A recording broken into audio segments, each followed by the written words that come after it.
I'm Bart Herbison, Executive Director of the Nashville Songwriters Association, and this week for the Nashville Tennessean, the story behind the song is Unanswered Prayer. Mr. Pat Alger, and there's three names on the song, as you said. Yeah, that's right. It's the interesting thing about asking songwriters what's the story behind the song. If you didn't write it by yourself, it could be a you could get a lot of versions of that, and I think that's a really valid thing. Uh, the three writers on it are Garth Brooks, of course, myself, and a guy named Larry Bastian.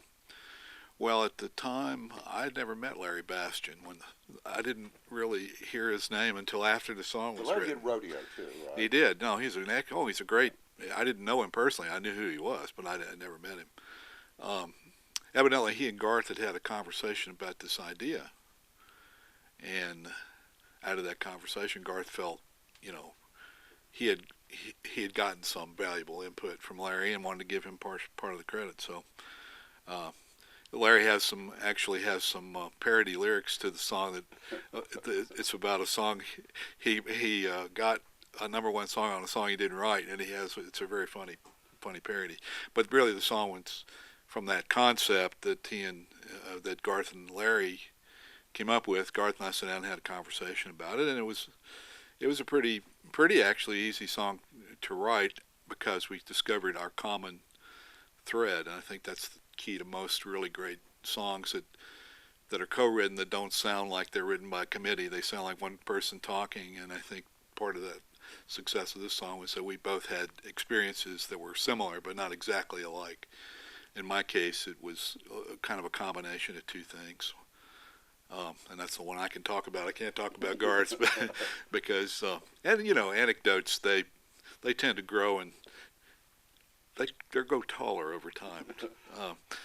But this was for me. I went steady all during my high school years, and of course, you kind of assume that's the way it's going to turn out. And my girlfriend and I, we went to Atlanta to go to college, and she went to one college, and I went to another. But we were still seeing each other, and kind of, after that many years, you kind of start to think you're going to get married. And at one point, her parents kind of pressured her to not get so serious, and she broke up with me, and I really, really got my feelings hurt, and so I was going, oh man, she'd just take me back, And then, as you get, I got up there in Atlanta, and I discovered, Atlanta was kind of a bigger deal, and there was lots of people. I met some other females, and we ended up not getting married, and of course, and I actually introduced her to one of my friends, and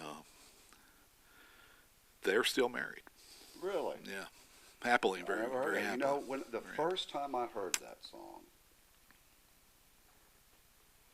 first of all, it was so profound, the idea that you discussed, and I just kept thinking of the road not taken. Yeah, that's a Robert Frost poem. I'm kind of a Robert Frost scholar. I collect Robert Frost, and I write about him sometimes. I hadn't really thought of it that way, though. One of the things I think that's good about this song is a lot of times you have to introduce this song so people know what you're talking about. This particular song, I think, really does tell the story of what the song is about very well, and it kind of broke a few rules in terms of the structure of it, but. I think everybody, comes to a place where a decision is made, and then you reflect back on it and go, "Whew, that was," as Robert Byrne wrote, "That was a close one." That could have been me, and that's kind of what happened after they had gotten married. I ran into them, and that's sort of the source of the part of the song. I ran into them about 10 years later, and they invited me to their house, and they lived in a little suburban brick house with a couple of kids and tricycles in the yard, and he had a job in a refrigeration company, and they were perfectly happy. But I believe we had gotten married, this career that I am sitting here talking about probably wouldn't have happened. Well, we've talked a lot about the lyric. You touched on the melody, that it's different. Yeah. To me, it almost does a symphonic kind of build. Yeah, it's almost like a spoken word melody in the beginning, and then it has that "sometimes I thank God," very singable chorus.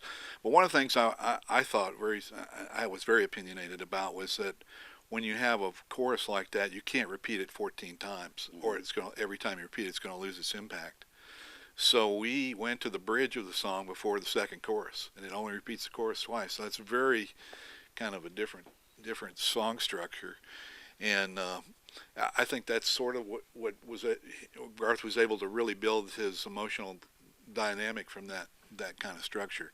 And the way we wrote songs, I sort of picked the structure, and he would do the melody. He was going to be more comfortable singing because he's a singer. Mm-hmm. I'm a songwriter. Mr. Pat Alger, and Unanswered Prayer. Let's hear a verse and chorus.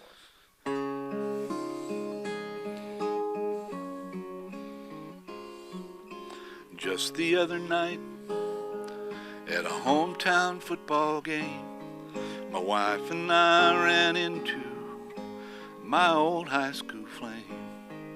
And as I introduced them, the past came back to me, and I couldn't help but think of the way things used to be. She was the one I wanted for all time, and each night I spent praying that God would make her mine.